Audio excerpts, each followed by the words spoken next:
অধিকাংশ মসজিদ, প্রায় মসজিদে যে ভুলটি হয় যে মুয়াজ্জিন দাঁড়িয়ে বলে কাতার সোজা করুন, মোবাইল ফোন বন্ধ করুন, তারপরে মুয়াজ্জিন একামত দেয়। না, এই দায়িত্ব মুয়াজ্জিনের না। মুয়াজ্জিনের দায়িত্ব মুয়াজ্জিন একামত দেবে। হ্যাঁ, মুয়াজ্জিন লোক দাঁড় করিয়ে তারপরে একামত দেবে না, বরং মুয়াজ্জিনের একামত শুনেই মুসল্লিরা নামাজের জন্য দাঁড়াবে। একামত যখন হয়ে যাবে তখন ইমাম সাহেব বলবেন কাতার সোজা করো, সামনের জায়গা। এটাই ইমামের দায়িত্ব, মুয়াজ্জিনের দায়িত্ব না।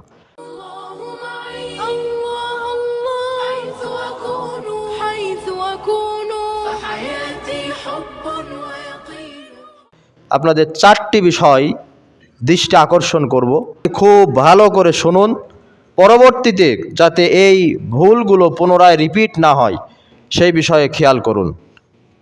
1 নম্বর বিষয়, নামাজের ভিতরে যদি কারোর মোবাইল ফোন বেজে ওঠে।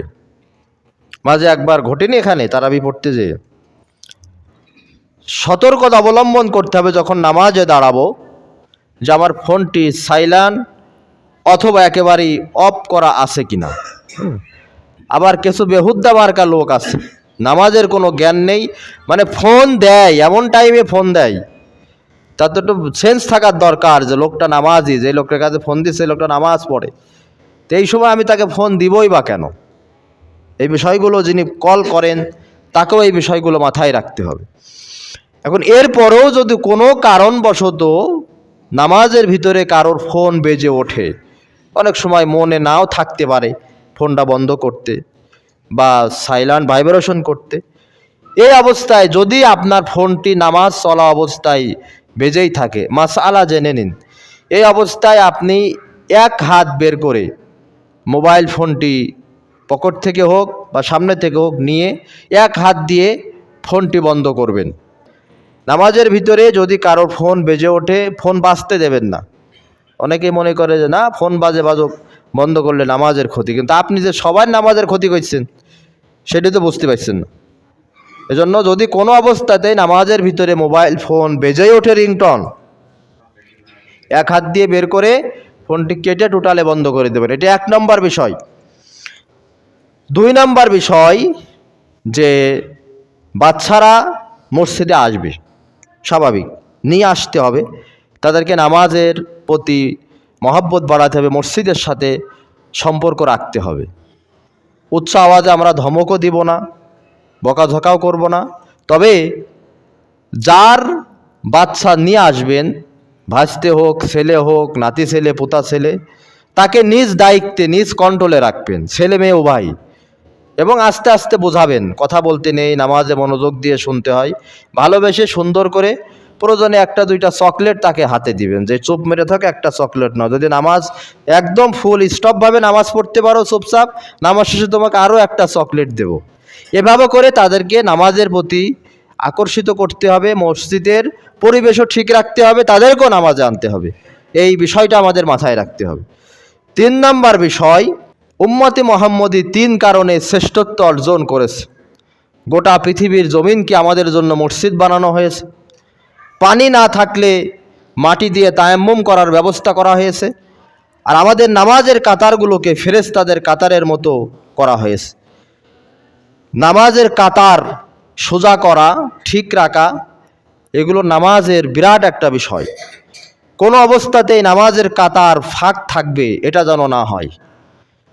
আপনি খেয়াল করবেন আপনার ডানে বামে যেই ভাই, যেই মুসল্লি নামাজে দাঁড়িয়েছে, তার পায়ের সাথে আপনার পা লাগানো আছে কিনা, তার কাঁধের সাথে আপনার কাঁধ লাগানো আছে কিনা, এই বিষয়টা খেয়াল করবেন। কোনো অবস্থাতেই আপনার পা তার পার ভিতরে 4 আঙুল 6 আঙুল 1 বিঘত পরিমাণ ফাঁকা, এটা যাতে না থাকে এই বিষয়টা খেয়াল করবেন। আর কাতার সোজা করতে হবে, এটা আবার ইমামদেরও দায়িত্ব। হযরতে ওমর রাদিয়াল্লাহু তাআলা আনহু যখন নামাজের ইমামতি করতেন, মুয়াজ্জিন যখন একামত দিতেন, একামত হবার পরে ওমর রাদিয়াল্লাহু তাআলা আনহু ইমাম একামত হবার পরে কাতারের এপাশ ওপাশ ঘুরে বেড়াতেন, কাতার সোজা করো, কাতারের ফাঁকা জায়গা পূরণ করে, এভাবে করে তিনি দেখতেন। রাসূল করিম সাল্লাল্লাহু আলাইহি সাল্লাম বলছেন, তোমরা যা দেখো না আমি নবী তা দেখি। আমি দেখতে পারছি নামাজের ওই ফাঁকা জায়গা দিয়ে বকরির ছোট ছোট বাচ্চার মতো শয়তানগুলো ওই ফাঁকা জায়গা দিয়ে ঢুকে তোমাদের নামাজে ডিস্টার্ব করছে। কাতারের ফাঁক মসজিদের মুসল্লিদের অন্তরের ভিতরে আল্লাহ তাআলা বক্রতা তৈরি করে দেবে। আমরা একই সাথে নামাজ পড়ি, তারপরও এক ভাই আর এক ভাইয়ের সাথে মনোমালিন্য। এর পেছনে অন্যতম একটা কারণে কাতারের ভিতরে ফাঁক, গায়ের সাথে গা, কাঁধের সাথে কাঁধ, পায়ের সাথে পা, টাকনুর সাথে টাকনু মিলিয়ে নামাজে দাঁড়াতে হবে। আবার অনেকে এসির মেন পয়েন্টে দাঁড়ানোর জন্য সামনের কাতার ফাঁকা রেখে দেয়। এগুলো খুবই দৃষ্টিকটু। এ বিষয়গুলো মা বোনদের খেয়াল রাখতে হবে। 4 নম্বর বিষয়, সর্বশেষ যে বিষয়, সেটি হচ্ছে তাকবীরে উলার সাথে নামাজ পড়তে হবে। তাকবীরে উলা কি জিনিস? ইমাম সাহেব যখন আল্লাহু আকবার বলে নামাজে হাত বাঁধবেন, ইমাম সাহেবের সাথেই আল্লাহু আকবার বলে হাত বাঁধা। এখানে দেখতে পাই আমি সূরা ফাতিহার শেষ চলে গেছি, ওয়ালা দাল্লিন পর্যন্ত চলে গেছি, পেছনের মুসল্লিদের কথার আওয়াজ আমার কানে ভেসে আসছে। দেখবেন তাকবীরে উলার সাথে নামাজ পড়ার অনেক ফজিলত। একামত কি জন্য দেয়া হয়? একামত মানে তো নামাজের অ্যালার্ম, জামাত শুরু হচ্ছে তার ওয়ার্নিং। একামতের কোনো প্রয়োজন ছিল না। একামত দেওয়া হয়েছে এই কারণে যে নামাজ এখন শুরু হচ্ছে, এর একটা সতর্ক সংকেত, তোমাদেরকে অ্যালার্ম দেওয়া হচ্ছে, নামাজে দাঁড়িয়ে যাও। অধিকাংশ মসজিদ, প্রায় মসজিদে যে ভুলটি হয় যে মুয়াজ্জিন দাঁড়িয়ে বলে কাতার সোজা করুন, মোবাইল ফোন বন্ধ করুন, তারপরে মুয়াজ্জিন একামত দেয় না। এই দায়িত্ব মুয়াজ্জিনের না। মুয়াজ্জিনের দায়িত্ব মুয়াজ্জিন একামত দেবে।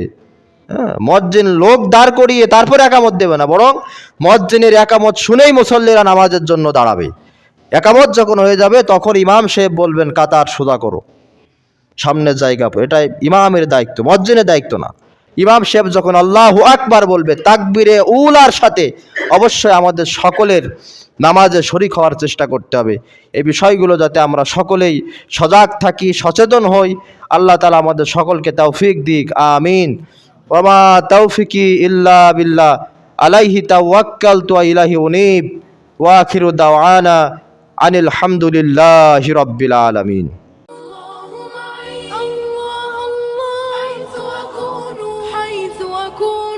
فحياتي حب ويقين.